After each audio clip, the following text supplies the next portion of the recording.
this for safety, and I got an adult to supervise me. An exothermic reaction is what produces heat.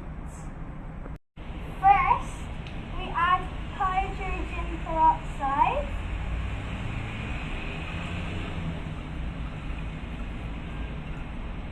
That should be enough. Then we add a few drops of food colouring to make it look cool. This is only if you want to make it look cool. You don't have to do this. Then you add a few drops of washing up liquid.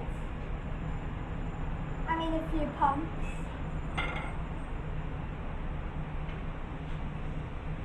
Then you have to swish it around a bit.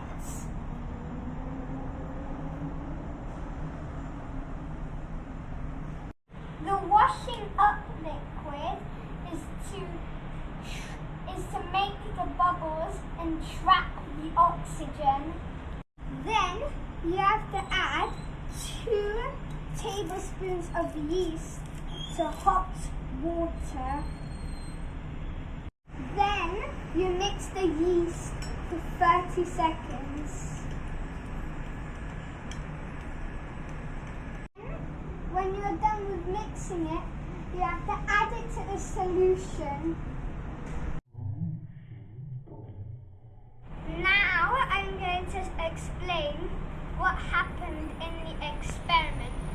The hydrogen peroxide breaks down into water and oxygen, which created the foam.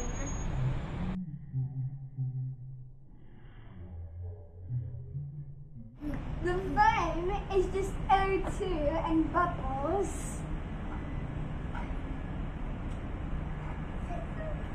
Thanks for watching my experiment.